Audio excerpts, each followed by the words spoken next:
Okay, great. All right, well, we're going to go ahead and get started. We have a lot we want to cover in this hour. So just welcome to all of you. We're really pleased you could join us today for this investor briefing on corporate exposure to the conflict in Nagorno-Karabakh.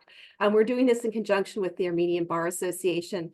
My name is Rebecca De Winter-Schmidt. I am with the Investor Alliance for Human Rights. And I'll introduce our speakers here in a second, but I just want to cover a few logistical matters before we get started. So as you probably heard when you came in, we are actually recording this briefing, especially to share with those who signed up but couldn't make it today. We are conducting this briefing in a kind of meeting style, which means that all of you are here. If you feel like it, please feel free to go on screen. We thought it'd be nice to be able to do this a bit more kind of face-to-face, so we don't feel kind of disembodied from the folks that are here to speak with us. You know, we hope that you'll have some questions or interventions that you would like to offer after we hear from our three experts. I should note that although we are recording, if you would prefer when asking a question or making an intervention not to be recorded, please just let us know. We are more than happy to stop the recording. Just in terms briefly of who the Investor Alliance is, for those of you who are not familiar, we are a collective action platform for responsible investment grounded in respect for people's fundamental rights. One area of work that we recently launched together with partners Heartland Initiative and Peace Nexus is very much focused on helping investors better identify and address their exposure to human rights and humanitarian law risks linked to their investment activities in conflict-affected and high-risk areas. And of course, the situation in Nagorno-Karabakh and more broadly, the kind of tense relations we see between Azerbaijan and Armenia definitely reflects one such conflict situation. We have, if we can go to the next slide, Anna. We have three experts that we're really pleased to be able to speak with today. We don't have time to go through bios, but just briefly, we're going to hear first of all from Zaven Sargsyan. Zaven is a U.S. lawyer and lead of the Armenian ESG committee, and he's going to provide us a little bit of background to this conflict situation, in particular, explain a bit the kind of impact this has had on the ethnic Armenian population. And then next, we're going to hear from Nora Martirosyan, who is a business and human rights advisor and researcher. And she's going to discuss, in particular, companies' connection to some of the human rights harms in the context of this conflict and spotlight, in particular, BP as an emblematic example. BP has a quite significant presence in Azerbaijan.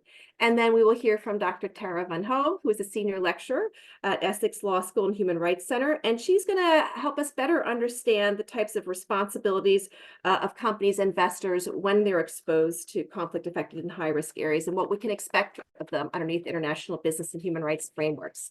So without further ado, we've got a lot we want to cover in this hour. I'm going to turn it over to Zaven, and he's going to give us a bit of an introduction in terms of better understanding this conflict, as I said, understanding the situation of the Armenian people, as well as understanding how the international community has reacted to the expelling of Armenians from Nagorno-Karabakh. Zaven, handing over to you. Thanks so much for being here today. Thanks so much, Rebecca. It's really great to be here, and I'm just going to put my slides up.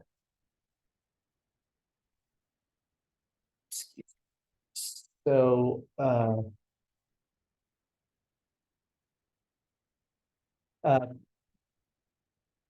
I have been given, I think, Sorry, Zaven, I don't think we see your slides. Can you just double check if they're... Yeah, just 1 second. Yeah, no, you've got some great slides, so I want to make sure we can see them. Okay, here it is. We got it. Yeah, that's working. Perfect.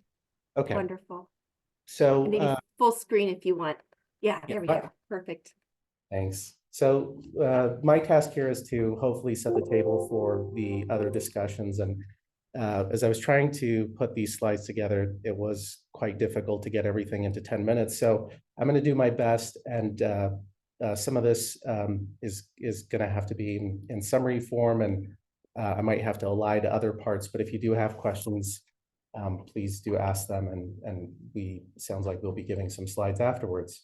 So I just want to go briefly through the historical background and the context and sort of set the table about what we're talking about, then really go through what I think are large, at a high level, the three stages where we have some of these violations: the 2020 war, the blockade, and the ethnic cleansing. Speak about the international response, and then maybe briefly touch on what the Armenian Bar Association has been doing. So we're talking about the South Caucasus here. It's a territory located in the South Caucasus, commonly referred to as Nagorno-Karabakh. It is also referred in other ways, depending on sometimes who you speak with. So it is referred oftentimes by Armenians as Artsakh or the Artsakh Republic. And during the Soviet period, it was for many decades referred to as the Nagorno-Karabakh Autonomous Oblast. The Nagorno-Karabakh, as you can see here, was originally part of the Azerbaijan Soviet Socialist Republic.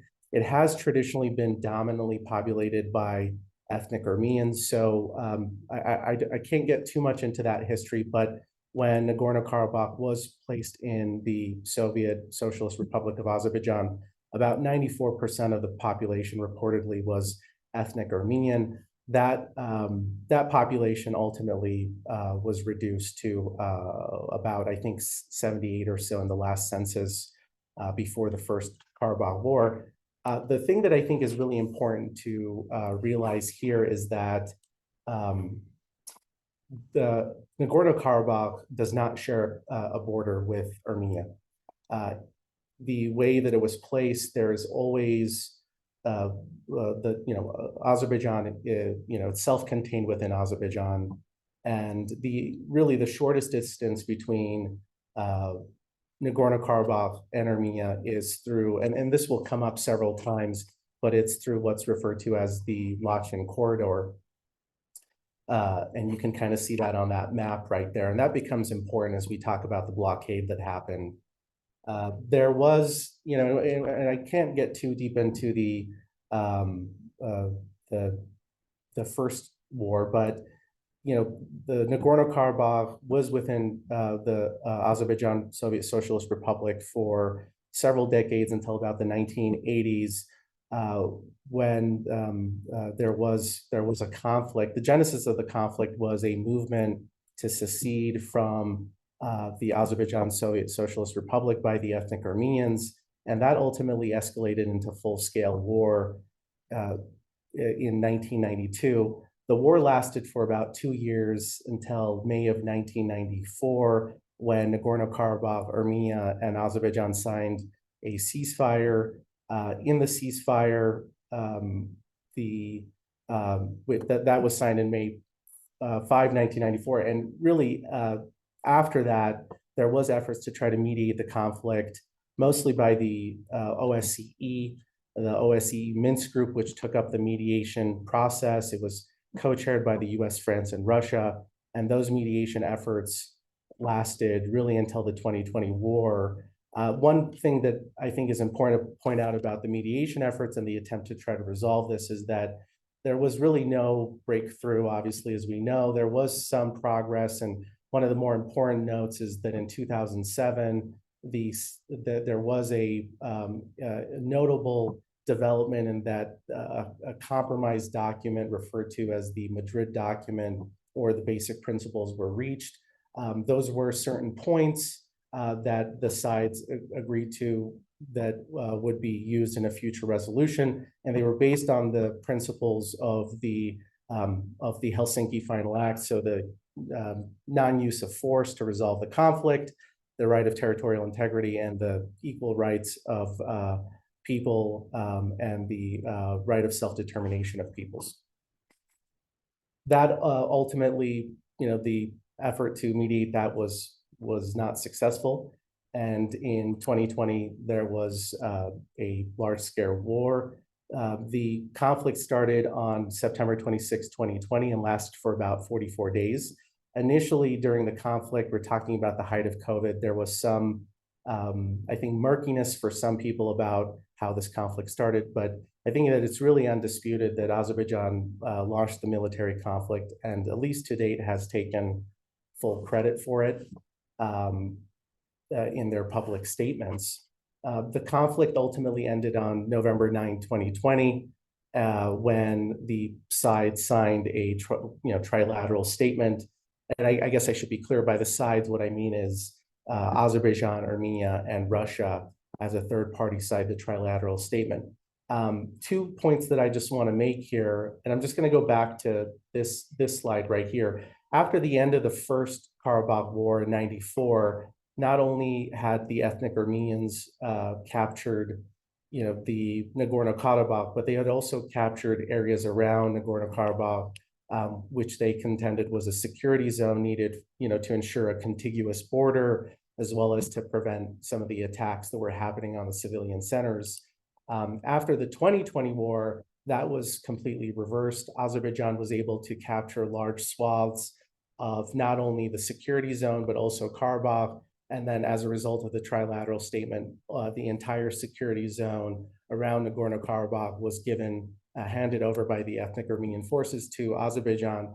The reason this is important is because the Lachen corridor becomes central here because, again, Nagorno-Karabakh and Armenia do not have a common border. However, under the trilateral statement, Azerbaijan did commit to ensuring communication between Nagorno-Karabakh and Armenia, and they guarantee the safe movement of citizens, vehicle, and cargo in both directions of that road that's referred to as the Lachen corridor.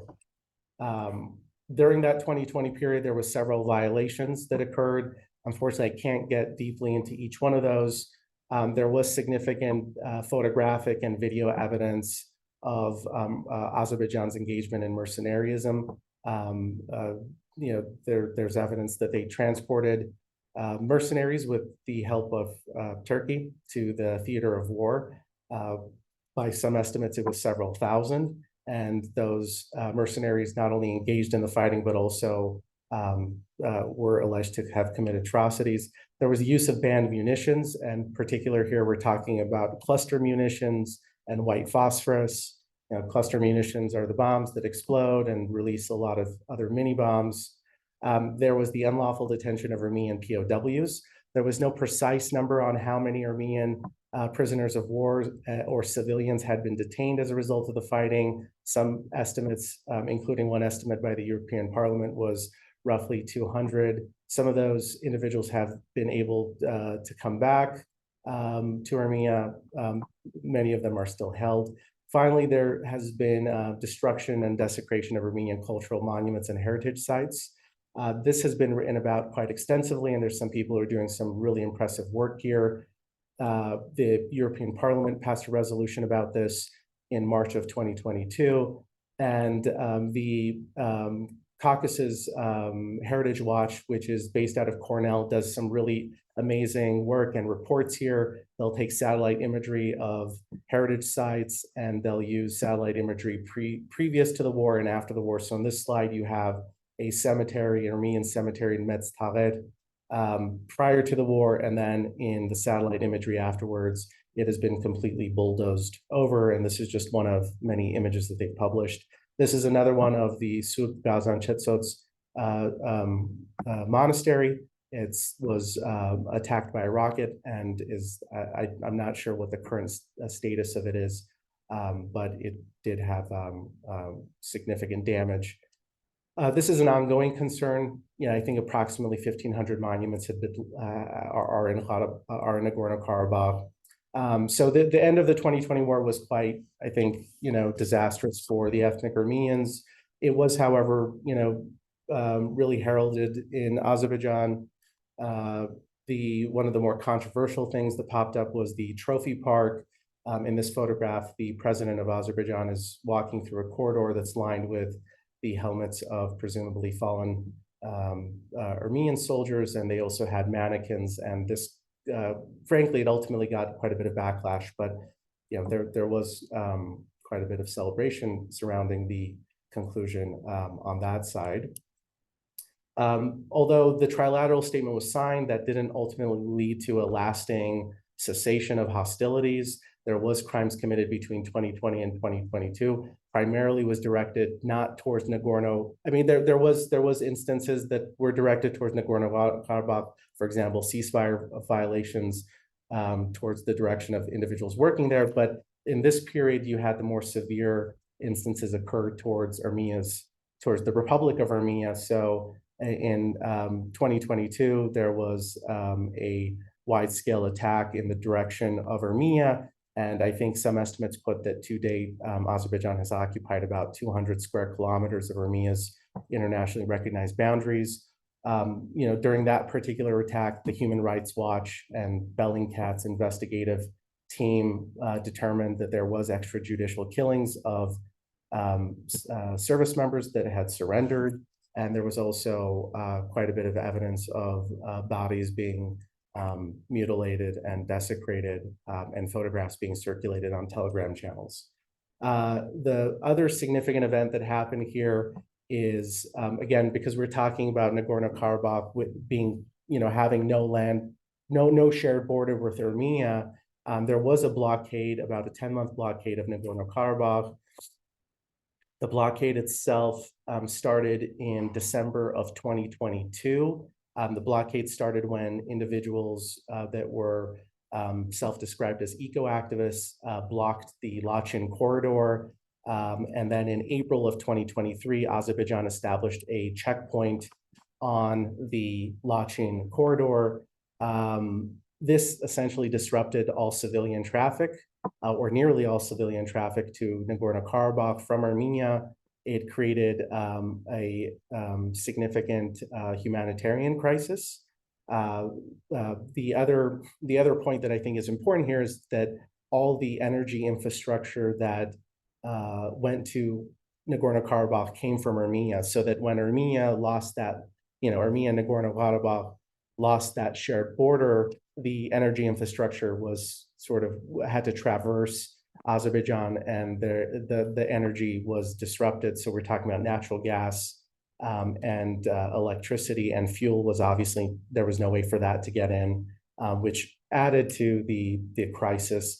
Armenia did apply to the International Court of Justice for provisional measures. This was as part of the CERT complaint that they filed against Azerbaijan. The ICJ ultimately granted the provisional measure and concluded that that Azerbaijan should take all measures at its disposal to ensure unimpeded movement. This unfortunately was not complied with, and the blockade lasted until September 19th and became quite dire. To sort of fully understand that, the fuel and the other things are an important component, because there was a lot of reporting that even though individuals were growing food in the, in the villages outside the cities, even that food, there was no ability to get that food to the city centers. And if you could get some of those foodstuffs to the city centers, there was no way to actually process that food because of no electricity, and there was no way of storing that food. So food rationing happened pretty quickly there. Zavin, it's so important what you're sharing with us. I'm just wondering, given our time constraints, if maybe you could wrap up in the next minute or two, so we can spend some time in the Q&A talking particularly about the international community's response. Yeah, absolutely. So this ultimately, the blockade didn't end, but it did result in the ethnic cleansing, which happened on September 19, 2023. Azerbaijan initiated what it referred to as an anti-terrorist operation. And in the week following, nearly the entire population of Nagorno-Karabakh was forced to leave Nagorno-Karabakh, unsurprisingly, after facing a 10-month blockade. There's been some discussion about, whether this is ethnic cleansing and genocide, and we can talk about that further. But I think that the, sort of final point that I'll make is that the threat from Azerbaijan, there's peace discussions happening, but the threat from Azerbaijan has not really subsided. There are still pretty aggressive comments being made, and concern among many that Azerbaijan may seek to seize some of Armenia's recognized territory to create a land corridor westward. And then finally, just briefly, there has been significant calls for sanctions. The European Parliament has pretty decisively passed resolutions that have also called for adopting targeted sanctions. The U.S. Secretary of James O'Brien, the Assistant Secretary of State, has also described potentially having sanctions available as a necessary tool. And the U.S. Senate has passed bills, and just most recently, I think maybe about a week ago, Azerbaijan was also placed on the special watch list by the U.S. Secretary of State due to, I think, largely its actions in Nagorno-Karabakh. So I will reserve the rest for questions. Thank you. Thanks, Evan. That was tremendously helpful and a really useful background. I think certainly in the Q&A we'll pick up talking a little more about the response from the international community, other governments, and maybe also have some time to talk about where we see this conflict potentially going in the coming, months, if not years. So, but now I'm going to turn to Nora. And Nora, obviously the persecution of war requires resources. And we know that there's a significant presence of extractive and renewable energy companies in Azerbaijan. And I'm wondering, looking particularly to BP as a case study, can you tell us a little bit about how BP's presence has impacted the conflict and also potentially how BP itself is impacted by it, something investors are also interested in. So I'm going to turn it over to you. Thanks so much for being here today. Thank you so much, Rebecca, and to the Investor Alliance and the Armenian Bar Association. Thank you so much for hosting this event and for helping with the slides. So I'll just very quickly introduce myself. I'm a lawyer and I work as a senior legal researcher at the Columbia Center on Sustainable Investment. And I've been, advising companies and researching business and human rights and responsible investment in various capacities. And this work I've been doing, conducting research and advocating for business and investor engagement on the situation in Nagorno-Karabakh in a personal capacity, which culminated in publishing a piece in October with Phil Bloomer, the executive director of the Business and Human Rights Resource Center, which focused on BP's role in this conflict. So while there are many companies operating in and with links to the regime in Azerbaijan, BP is really an extremely important player with substantial leverage in the country. And this is a country that's heavily reliant on the energy sector. So around 94% of all of its export income comes from the energy sector. So these companies with investments in the energy sector play a big role in supporting the regime and the economy and their ability to attract business, and geopolitically play a big role in their ability to,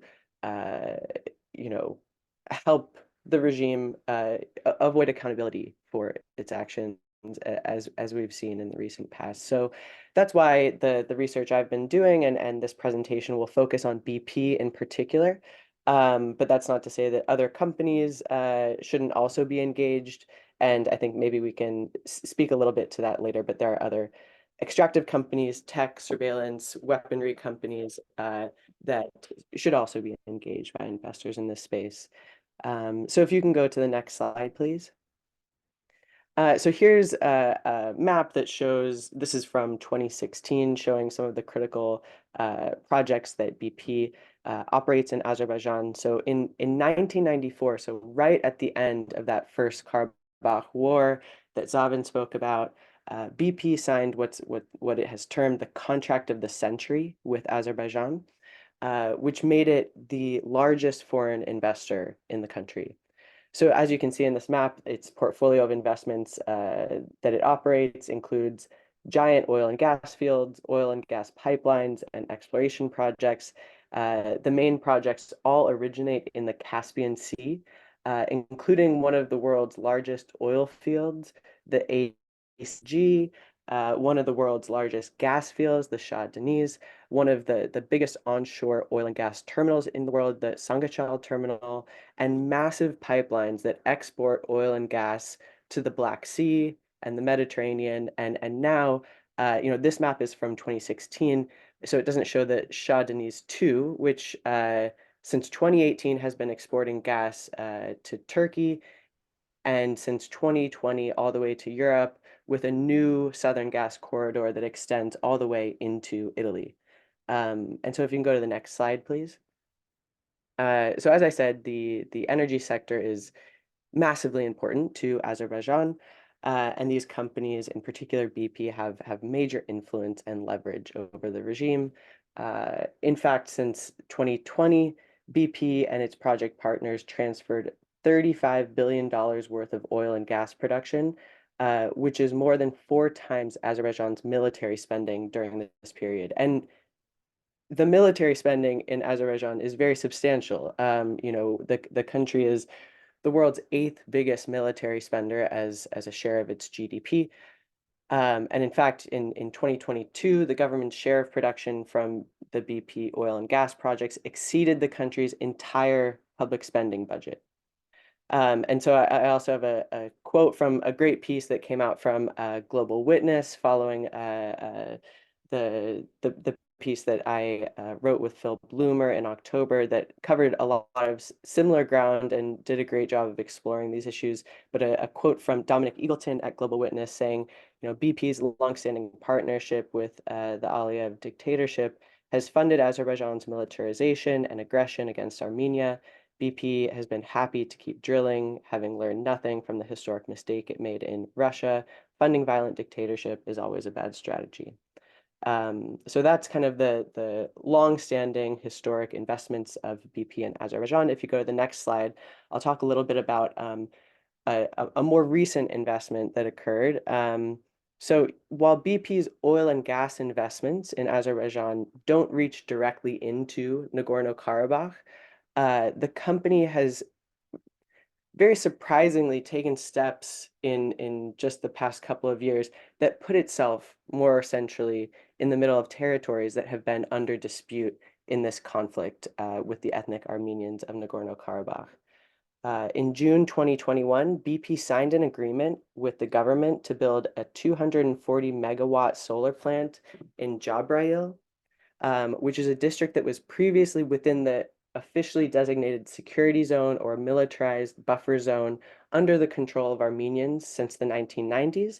And that area was maintained in order to maintain peace and security from Azeri attacks surrounding the area and to allow for access to Armenia. And in 2020, Azerbaijan regained that territory. And so just after that war in 2020, BP signed this agreement, and which was finalized in June of 2021, just months after the war came to an end. And so, this area where the solar plant is being developed is not directly in the historic Nagorno-Karabakh, but as I said, in a kind of security zone. And a BBC investigation in 2021 in March found that an ancient historic church in this district was completely demolished following the war. And as you can see on the map here on this slide, according to the Armed Conflict Location and Event Data Project in 2023, so after BP agreed to invest here in this district, there were events of political violence throughout the region, including specifically in Jabrayil. And so not only did BP enter this controversial agreement in 2021, but in 2022, the company's regional president went to Shusha, or Shushi, an ancient city in Nagorno-Karabakh, founded in the Middle Ages by Armenians. And there he made a speech saying that the city, which you can see on the map, is just within Nagorno-Karabakh. He said that the city signifies a glorious page in Azerbaijan's newest history. This is a BP regional president. So referring to the glory of the war in 2020 and calling the city a cultural capital of Azerbaijan, quote, for centuries. So promoting Azerbaijan's claims to the city and their territorial claims in the region. And he spoke about Karabakh being turned into a green energy zone, the heart of sustainable development, and promoting more investments in renewable energy in the area. And so, as you can see from these comments, the way this solar plant is spoken about and further renewable energy development in this region, both by BP and by Azerbaijan, they see this area as being and this solar plant as being important to their net zero efforts, to turning Nagorno-Karabakh into a new green energy zone, to their ability to sell more gas to Europe because they will have more gas freed up that they can send to Europe because of the renewable energy development. And it's also important to their ability to make claims and consolidate territory in the region and to invite further investment there. So if you go to the next slide, please. So apologies for all the text here. I won't run through it all, but I'll just summarize it as a high level, but I just wanted to include it here for those interested. So as part of the process of finalizing and publishing the piece I wrote with Phil Bloomer, the Business and Human Rights Resource Center reached out to BP in a letter with questions about their human rights due diligence activities in Azerbaijan, given the context of the conflict there. So in summary, the Business and Human Rights Resource Center asked BP first if they have assessed the risk of doing business in Azerbaijan broadly.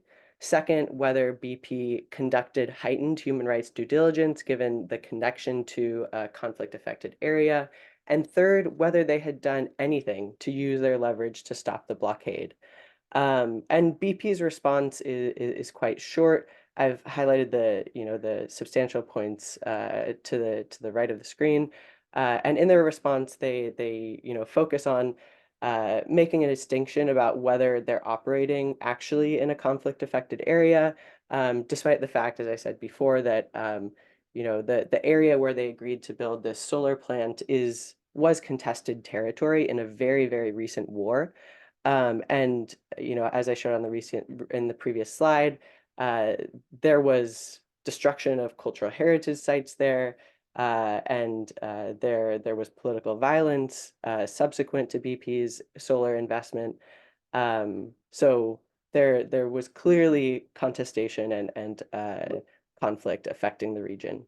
So if you go to the next slide, please. I'll just highlight some of the key points here about focusing on BP, and I know that Tara will speak more about the role and responsibilities of companies' investors, including to conduct heightened human rights due diligence. But just to highlight that, BP had knowledge of its human rights responsibility. BP has a very strong human rights policy and has committed to conducting heightened human rights due diligence in conflict-affected areas, not just at the corporate level, but through their development of investments in Azerbaijan over the years. They've had to engage with civil society on human rights responsibility in the region, and so this is something that they're very well aware of. They also had knowledge of the conflict. They really can't plausibly deny that they knew a lot about this conflict and the threats in the country and to their business there, and also just the context of broader repression in Azerbaijan. So I won't get too much into detail about this, but there's a lot of repression of human rights defenders, journalists, researchers, including those investigating corruption and human rights abuses in the investments that BP is connected to. So this is something that BP had foreseeable knowledge of. And then finally, there's really no evidence that we have seen, including by looking at BP's statement on the previous slide, that they conducted heightened human rights due diligence or use leverage here. Their statement says that they have a policy of conducting impact assessments. Notably, they didn't say we did conduct an impact assessment here.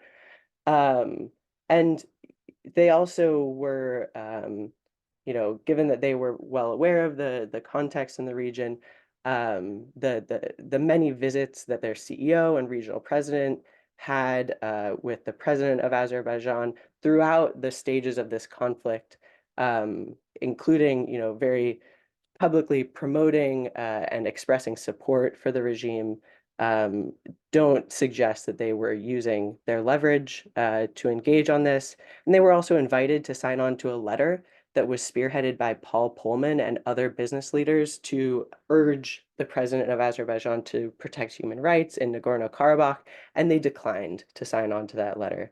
And so just to wrap up here, investors, could follow up on these gaps and dig in their engagements with BP, ask who did they engage with in their heightened human rights due diligence activities? Did they engage with ethnic Armenian communities? Did they engage with sources other than the government when they were conducting human rights due diligence? Are they aware of the vast evidence and benchmarks on repression in the country, and so on? And so I'll just put on the next slide very quickly, and but in the interest of time, not get into too much here. But the implications for investors, there are financial, legal, and reputational risks to BP, as well as to other companies operating in Azerbaijan, which expose investors to material risks. As Zaven noted, there are potential sanctions that could expose companies and investors to financial risk. There's potential litigation, whether that's towards companies, executives, financial institutions. We're seeing more litigation around companies operating in conflict-affected areas. Instability and volatility. It's worth noting that actually just a month ago, Equinor, who was a key partner in Azerbaijan, completely left. They departed Azerbaijan completely. They have not said anything explicitly that connects to kind of instability or volatility or the conflict in the region. But there's reason to think that that's a noteworthy development that a key partner in oil and gas left at this time, just before the holidays.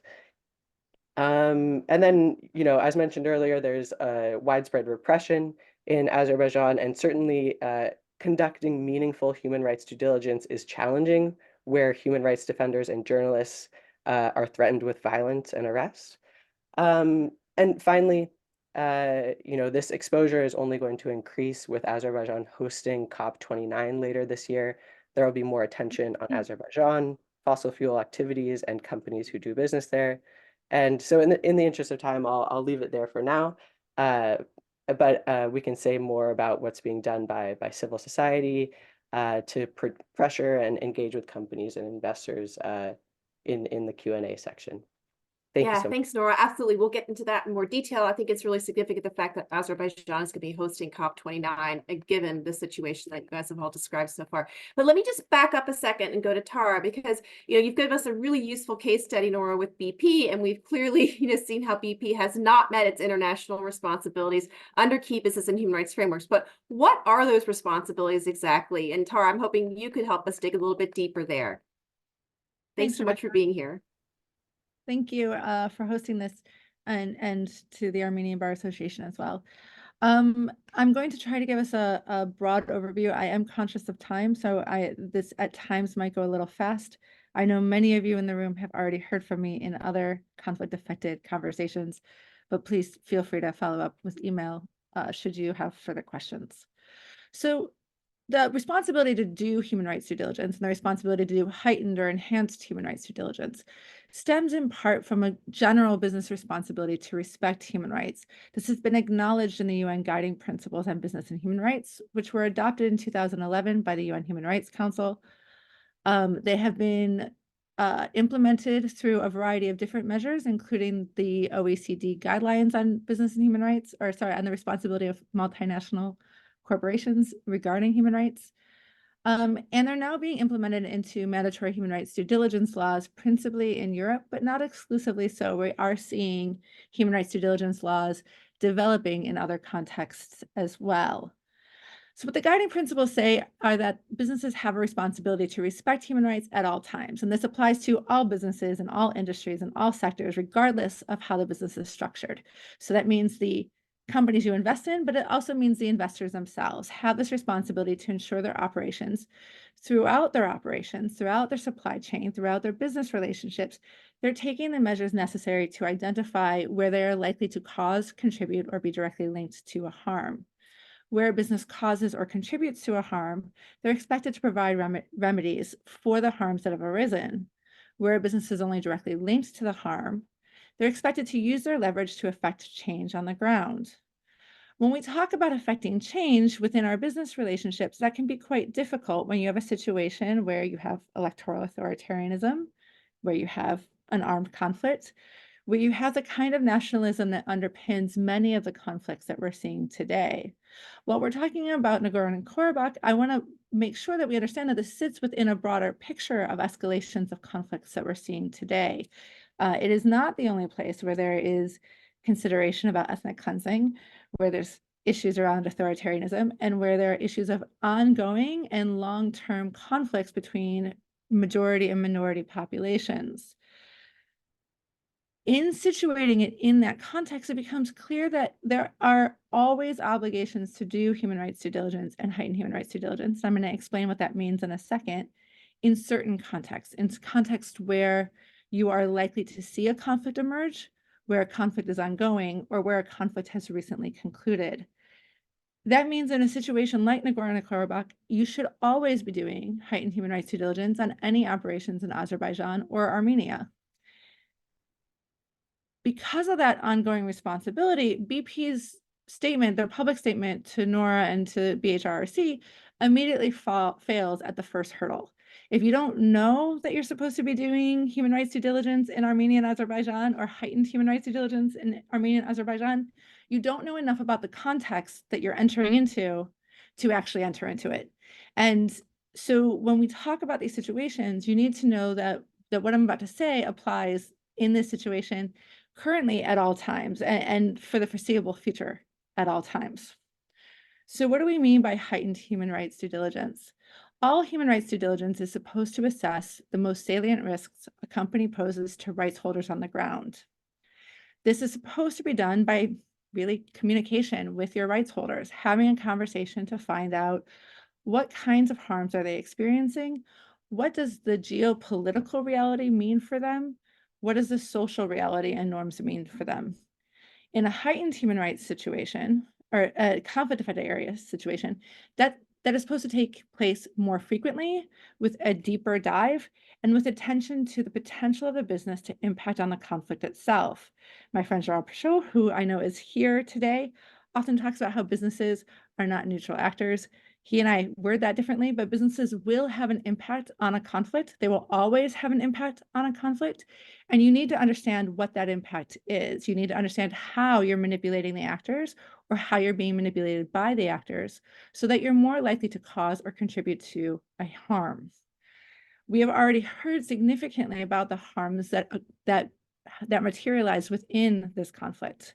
So those destructions of churches, that's a breach of, first of all, it's a war crime if you are targeting a church. More importantly, it's a breach of the human right to freedom of religion. It has a great deal of an impact on the ability of the population to stay in the region and to feel safe in the region, which means that you are talking about issues of facilitation of ethnic cleansing. So when you're talking about all of that, businesses need to be paying greater attention to who's on the ground, who are they hearing from, and what kinds of mitigation and reparation programs do they have. They also need to be thinking about what kind of influence do they have within the area, how can they affect change in a better way. So that set of questions that NORA and BHRC sent to BP about its activities, those questions reflect BP's inherent power when it's operating within Azerbaijan. The amount of power that it has is somewhat determined by the financial impact, but it can also be determined by relational impacts. It can be determined by its ability to influence public discourse. You need to understand all of that to really understand what are the impacts going on the ground. Once a business has mapped those impacts, it is expected to stop any activities that are causing or contributing to a harm. It is expected to use its leverage to address those that it's directly linked to. It's expected to develop a mitigation plan for potential harms in the future, and it should be remediating any harms it's caused or contributed to. When we talk about cause, contribute, and directly linked to, they do sit on a continuum. So a business that is only directly linked to a harm needs to actually exercise its leverage effectively in order to stay at that point. If it fails to do so, it can move along the continuum to contributing to the harm, and in my opinion, eventually to causing the harm itself by its failure to act. When looking at whether or not a business has done that, where on the continuum it sits, I look at its power and independence to affect change on the ground, its relational power, its power over the environment or environmental conditions, and its power over the direct causes of the harm, its independence to act, its independence to leave, and to choose the relationships it has. You're also looking at the severity and foreseeability or predictability of the harm in a situation like Nagorno-Karabakh. You know that the risk of war crimes is great. You know that the risk of ethnic cleansing is great. So you have to act much more rigorously than you would elsewhere. And then finally, you look at the mitigation measures. What kinds of contractual clauses have you adopted? What kinds of activities have you done in order to positively affect change on the ground or to at least mitigate against your risks and harms? When we take that sort of overview, and I'm sorry, I realized that that was a very whistle-stoppy approach to a very complex issue of heightened human rights due diligence. But when you get to that point, there are some questions that you should be asking yourself and your investees. The first is, who are you contracting with? Because there are different relationships on the ground. If you're contracting with the national government of either Azerbaijan or Armenia, the impact is going to be different. And you need to understand that than if you're contracting with a local community or you're contracting with an NGO in the organization or in the state. So who are you contracting with? What human rights and humanitarian law clauses in your contracts do you have? And were they invoked during this period of time of a conflict? How can they be invoked in the future? Who have you consulted with in the region? Are you talking to NGOs, unions, employees, and community members, or are you only talking to some of those actors? If you're principally relying on what the government is telling you, you are by nature not doing human rights due diligence. You're doing something else. I'm not sure what that thing is, but you're definitely not doing human rights due diligence because that is centered on the experiences of the rights holders. And that leads to the next question. What people do you have on the ground? Who are your investees? Who are your employees, your suppliers, including your private military security companies? And who are your customers? What community members are being affected by your operations? Are they principally Armenian? Are they principally Azerbaijani? Are they something else? How does that play out within the operations themselves? Because you need to remember that the social dynamics of the conflict, the social dynamics of the state are going to be present within those supply chains, within your employee group, within your management structure, within the state. So you need to understand who's there and what kinds of risks that carries, both in terms of how the business will be operating on the ground, but also in terms of the kind of information you're getting and where your information gaps are. You need to fill those gaps with other stakeholders and other groups. So you should be doing a mapping exercise there. Do you have ways to collect information anonymously or confidentially? Because if people fear going forward to the business, to disclosing their experiences that they're having to managers from the other ethnic side, you're not going to get the kind of information you need to have from the ground. So you should be having comprehensive confidentiality mechanisms that allow for reporting about how the business is operating and what it's doing on the ground. What systems do you have to guard against misuse of your operations by the state? If you are a manufacturing company, if you have large merchandising, if you have private military security organizations, if you do large transportation that could be co-opted for the use of transporting weapons, what measures do you have to safeguard? What systems do you have for determining if you're causing, contributing, or directly linked to the harm? Let me be clear that what BP has publicly said, I hope, is not the start and end of what is actually going on in the business, because that's a wholly inadequate understanding of its responsibilities. Finally, what reparations plans do you have in place? What kinds of systems will process your reparations claims? What kinds of capacity do you have to provide compensation, to provide apologies, to provide restitution and rehabilitation for people on the ground affected by your operations? If you're not capable of repairing the damage that will occur, then you aren't actually preventing it in the first place. That human rights, to all of our human rights, are intricately linked to the ability to secure reparations if they've been violated. Finally, you need to understand what your standards are for leaving a relationship or a context.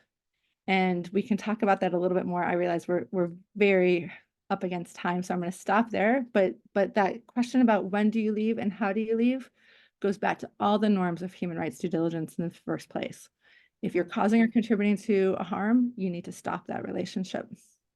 Thanks, Rebecca. Thanks, Tara. Yeah, no, that was really great, you know, and the short time we gave you a really great overview in terms of what to expect around heightened human rights due diligence, and glad to pick up that question about what responsible exit looks like in the Q&A. We've got about 9 minutes, which I realize isn't much, but please, you know, if you have any questions, put them in the chat or just raise your hand. I believe I should be able to see, you'll jump to the top of the queue if you raise your hand. We're happy to take you off mute or take yourself off mute to ask a question. I just really briefly, before I do open it up, we unfortunately don't have time. I was gonna give you guys all a chance to talk about some of the advocacy efforts that are underway to put pressure on companies. Certainly the letter to BP was one example. You know, I know that the Armenian Bar Association has been reaching out to some asset owners as well to understand better what they're doing for those who hold shares in BP or other companies. But maybe I want to just take one moment, because I do think it is really significant, and Nora briefly touched on this, that the COP29 is being held in Azerbaijan, and it's a chance for, I'm sure, from the perspective of the Azerbaijani government to spotlight itself and its efforts at, you know, the green transition. We've already seen that there's some serious concerns about how that's happening and the kind of impacts it's having on human rights and claims that the Armenian people might have to their territories. But I just wanted to get your guys' sense, you know, investors, companies, what can this moment of the COP29 offer in terms of potentially putting some pressure on the Azerbaijani government to undertake efforts to to better protect human rights of Armenians? And I'll just kind of go around in a loop, if that's okay. It's Zaven and then Nora and then Tara.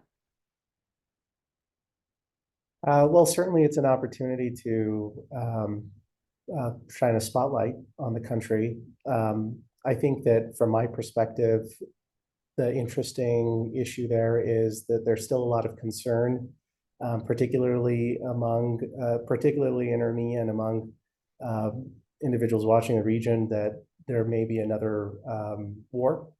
And so I think what has really been forefront in our minds and related to COP29 is, how does that fit in with what many of us think is a high likelihood of another aggression, and so I think that's been sort of forefront of our minds, and kind of we were talking the other day about how, just after the Sochi Olympics in 2014, Russia invaded Crimea, and so it's really, I think, for me, it's a question about, is this an opportunity for Azerbaijan to, attempt to build some notoriety and goodwill, and then, continue with some sort of aggression, this time towards Armenia.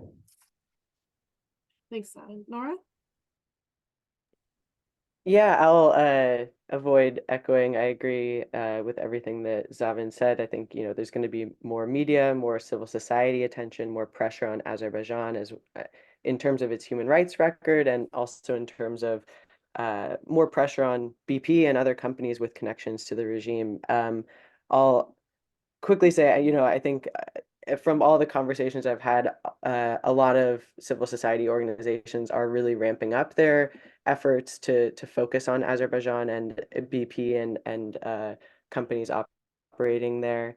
I know I wanted to highlight in particular, I know Heartland Initiative is actively seeking a lead investor on BP, and they're interested in providing technical support on the analysis, letters of engagement, calls, when engaging with BP as well as other companies. So I think you're all familiar with Heartland Initiative, but I'll invite Sam to share his information in the chat. And I won't go into other efforts, but I'll send them in the chat.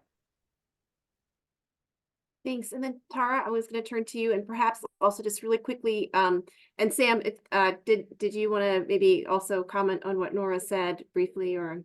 No, I'm going to put my information in the chat box, but also to direct folks to Natalia from Access Now's comments in the chat box as well, because they're doing a lot of the work on surveillance tech and its role in the Nagorno-Karabakh conflict.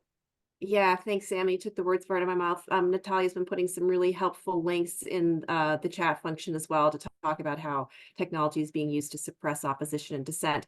But I wanted to turn to Tara and also maybe just point you briefly to Caroline's question as well, basically asking what are the risks faced by financial institutions that are providing financing solutions to companies like BP for some of these projects. So over to you, Tara. Yeah, so financial institutions face the same responsibilities under business and human rights frameworks as all other businesses. So you are looking at the administrative fines that can come if you fail to take adequate measures under the sanctions regimes. But you're also looking at civil and criminal cases in a variety of different contexts. So we have seen increasingly prosecutors in European states being willing to take criminal claims against corporations for financing military regimes or terrorist organizations that are engaged in war crimes. You also have the potential risk for civil claims, which is a higher risk than either of the other two, if I'm honest. The states are often the last to act. The victims are often the first. So you're really going to face some civil claims around the financing of operations that don't adequately address their human rights responsibilities.